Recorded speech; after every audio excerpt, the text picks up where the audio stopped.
The boss is back in town, the boss is back in town, teaming with Bianca after losing that Mania. The boss is back in town, the boss is back in town, then she backstabs her on the very same night. I'm John Renton with my review of WWE Smackdown taking place in Minneapolis, Minnesota. A show that had some good storytelling, a heel turn that everybody saw coming from 25,000 miles away, which is a real far distance to see. If you can see that far, you're Superman, or you just have supersonic vision. Hopefully you're not like Supersonic Man. That movie was shit, from the same director as The Pod People. This is a weird intro. Also, it had some matches that certainly happened, and a contract signing where apparently legality was thrown out of the goddamn window. You can just do that thing. But I will say, despite, the goofiness and the weirdness of this show, it's much more digestible to watch 2 hours of weird wrestling on Friday nights than it is to watch 3 hours of wrestling on Monday nights. Even when Raw has some good stuff, 3 hours of weekly episodic wrestling is just too fucking hard to do. That's why WCW had difficulty doing it. Anyway, so yeah, in Minneapolis, Minnesota, and the fans were alive because Mr. John Cena shows up and says, this isn't as good as the Paul Heyman remix, which was pretty funny. Then we get recaps of Cena challenging Roman, Roman saying no, and then Balor won't acknowledge Roman, but he will face him. And Roman says, sure, we'll do that.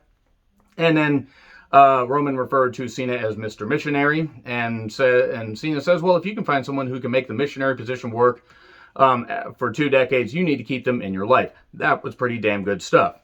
And then he calls Roman a scared little bitch. He refers to, various people coming back as, different personalities, even referring to the size of Dwayne's Rock Hard Johnson. Hopefully they don't rewind that match. We don't need to see that again. We only need to see it once in a lifetime, not twice. And I'm still sore about that. I know we're about a decade, we're about 9 years, almost a decade. 9 years is almost a decade. We're almost, 10 years after the fact of once in a lifetime, and they fucked it up. Even though Mania 29 wasn't bad, it was unnecessary. And I mean the whole show. I'm not just talking about that match. Moving on. He says Roman has to change every 2 years because the fans get tired of him. They see right through him. If they had presented Roman like this back in 2015, 2016, he would be a lot more well received by this point. He wasn't going to be seen as the guy by some because some fans will just reject everything. I'm guilty of that when it comes to some wrestlers, but he should have been presented like this a number of years ago. Would have been like The Rock, and it would have worked better. Now, I'm not saying he is The Rock, but it would have been the same formula, and they would have at least done better. So he does call him a lazy stooge named Joe. Oh, not Cotton Eye Joe, because where'd you come from? Where'd you go? We can't see Cena, Cotton Eye Joe. And he says, you weren't afraid to face me because of how I look, is because of how I would make you look. And then Corbin shows up in the same stained t-shirt because apparently he is not able to afford one of those little Tide sticks that are probably $1 at the dollar store, because everything costs $1 at the dollar store. Otherwise it would be the dollar and other shit costs this store, and it'd be really wordy, there'd be too much lighting, and their electrical bill would go up. Enough about retail. Let's get back to this. He isn't recognized by Cena. Cena, by the way, who faced Baron Corbin at SummerSlam 2017, and a pretty funny match because he just basically just buried him, like, live, like just yelling at him and everything. You ain't shit, basically. I still remember when Bayley said that to Sasha and they failed to capitalize on it. It was really fucking stupid. After Corbin got, shot with, shot in the crotch by Shotzi's rocket, which was really, really hard to say and really hard not to turn dirty, but I'm pretty certain people will in the comments, he says, I'm unable to perform. My wife left me and took the kids. And then Cena's talking about, geez, I wonder what I should do. Hey, what should I actually do about, should I help him? He gives him money. I think it was like $100 or $200. But John, you're a big movie star. You can't give me more because Corbin's finally becoming ungrateful. Corbin then calls him a Hollywood sellout, and then he says, well, I can give you this, an attitude adjustment. Then he attitude adjusts him and takes the money back, and that's really it. And there we go. Life goes on. That was 20 minutes of television. We then get recaps of the Usos and the Mysterios and the feed on the ropes, and Jimmy being the driving force, sadly, in the retaining of the Smackdown Tag Team Championships. Ray then talks to Dominic. Dominic says, I will have your back. I don't understand why the actor from The Sixth Sense is somehow in wrestling. So Ray with Dominic versus Jimmy with Jay. And Jimmy's, driving down the stage, swerving and everything, and it's like nothing has changed in the last month. I hope he gets help, but if he's not going to learn, these jokes are going to fly. Maybe if he flew, if he flew like that, we'd all be screwed. And they did show footage of Dominic and Ray versus Rollins and Murphy. They acknowledged Murphy. Acknowledging Murphy doesn't sound the same as acknowledge me or acknowledging Roman's meat. Stop thinking about it. You know who you are. You know who you are and you're thinking about it. And I don't know why this feud is still going. I mean, I know the Usos have cheated, but seriously, this has been going on a bit too long. It's not that the matches are bad, but it's kind of gotten repetitive. We got dives, and then Dominic helps slam his dad from behind to pin another man down. 1, 2, 3. Always keep it in the family. And that's it. So the Mysterios get a victory. We're obviously going to go to SummerSlam, hopefully not on the pre-show, on the main show, to have a final match where maybe the Usos lose and then they get kicked out of the Bloodline, even though they just started this thing. It'll be like breaking up the Hurt Business. So we get recaps of the whole Rolling Loud fiasco. And it's not even that the concert was the problem. It's just the presentation. And yeah, it looked visually cool, and they had to pipe in noise. Fans had no idea what the fuck they were seeing. We then got Razzle Dazzle Lips with a braid. All right.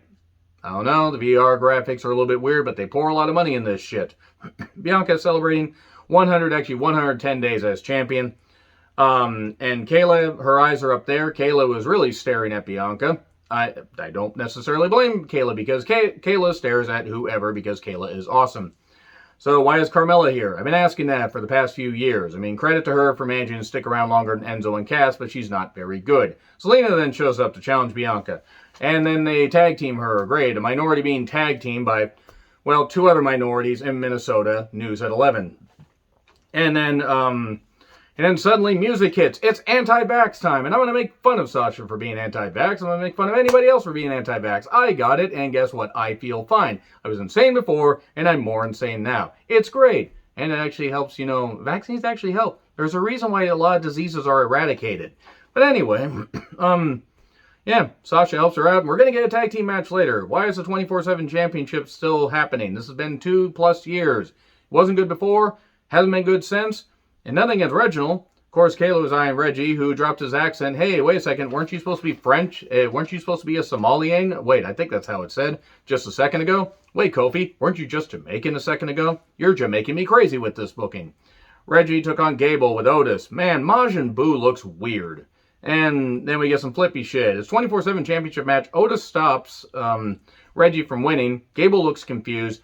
And then Reggie flips out. And then literally flips out of the goddamn ring, because he's very talented. They have something with him. Not with the 24/7 championship. They need to abolish that goddamn thing. They have something with this guy, though. Sonya then says Sasha and Bianca versus Lena and Carmella is official. And that for Raw, we're going to get Nikki versus Charlotte again, because we need to see another one of those matches. Is it going to be a contenders match? Everything was a goddamn contenders match. I think the backstage segments were contenders for Phone the Fuck In. It's going to be no holds barred. Dookie. Yeah, actually, you know what? That word's appropriate for what they've been doing with the Raw Women's Championship lately. Goldberg and Lashley face off, because what we need is more guys that can't go anymore, i.e. Goldberg. Lashley still can. Lashley may not, may be a one-and-done WWE champion, but fucking hell, Goldberg hasn't been able to go since like 2003, and even then, that's stretching it. I was 22 in 2003. But anyway, Sonya, he looks good, but he's a star, but that's it. So Sonya and Pierce oversee the Balor-Roman contract signing. Let's hear it for Heyman. And then he's there as Walt Disney's favorite, special counsel. And then Cena, Chance, and we've already seen Mr. Missionary. And that pretty much telegraphed they were going to do something fucked up here. He says he appreciates how Finn is hungry and wants it. And that Roman will smash Finn and then go backstage and get head at the table. Stop thinking about it with Roman. I know you know who you are. I'm going to tag you in this video and you know who you are. But anyway, stop it. Get some help. So then, Finn's about to sign. Corbin runs in with his stained t-shirt. They probably should have been the Funk probably should have given it away. It's like Pigpen. Baron Pigpen Corbin. There we go. That's what we'll call him. He'll have a cloud of dust around him by next week. And he goes to sign the contract. He's going to get his money back. And then Cena runs down, knocks him out. And then even though Finn Balor's name is on there, he signs it the way I would have signed something in 3rd grade, which kind of fits for some of Cena's fan base, and I guess that's apparently allowed. I guess John Cena can just do whatever because Mr. Wapadoo is doing this. We're probably going to end up because we're getting Finn versus Corbin next week, where Finn's going to no doubt beat Corbin. There is no reason for Finn not to beat Corbin, because they have nothing here with Corbin, and they do not need Finn losing to Corbin, especially in his first match back on the main roster, I guess, in quite a while.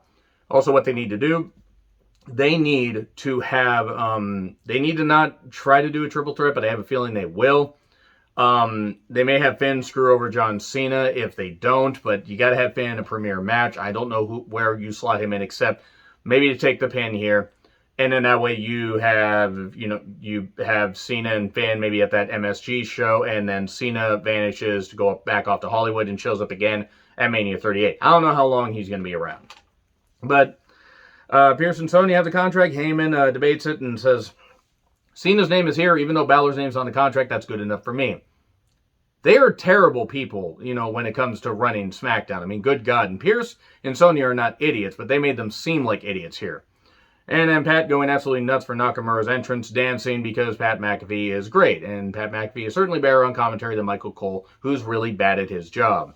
So Cesaro, Big E, Nakamura versus Ziggler, Rude, and Apollo. The same match that they had when they had the Rolling Loud bullshit. That was for the live Cleveland crowd, the Queefling crowd, if you will, and this was for the cameras. Match is fine. Aziz grabs Boogs' lengthy instrument, jerks on it, and that distracts Apollo. Somehow, Kinshasa 1, 2, 3. So Apollo gets pinned. Apollo's been pinned a lot since winning the IC Championship. I'm not against building feuds, but I forgot that he was Intercontinental Champion. Genuinely, I forgot that he was, because the title has been meaningless for years and years. And anytime they start to have it bubble up, it doesn't mean anything, because they just knock it down, and then it doesn't get back up again, and creative is going to keep it down.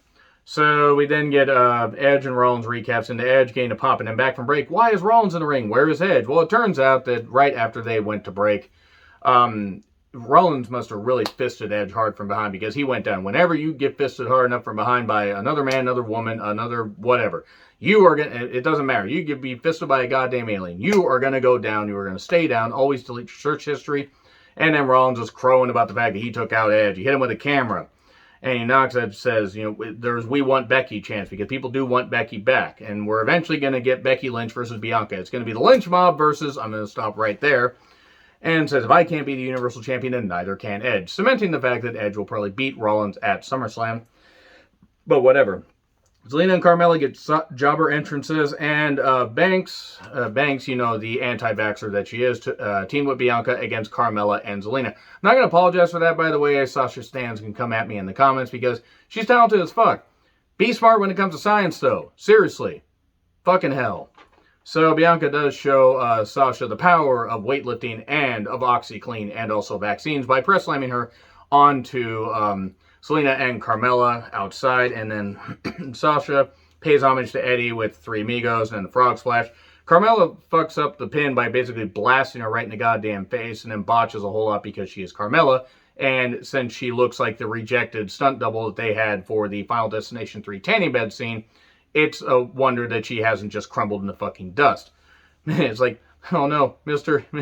McMahon, I don't feel so good. So anyway, then we get a backstabber on Carmella for the win. And then suddenly, oh no, they're celebrating. Sasha and Bianca are celebrating backstabber, and then Banks, they've been constantly, what? I'm shocked that Sasha turned heel. They had to do this, because they got to have this match at SummerSlam. This is the way to hotshot it. Also, they have a few weeks to, do some promos and stuff like that. Sasha could be like, yeah, sure, I respected you, but guess what? I'm the boss and all this, and I won't take the vaccine, so MSG won't allow me there for that SmackDown. So anyway, the show was fine. Had some good storytelling and an obvious heel turn, as I said. Let me know your thoughts in the comments. Like, share, subscribe. Twitter handle in the description. I'm John Retlin. I'll see you soon.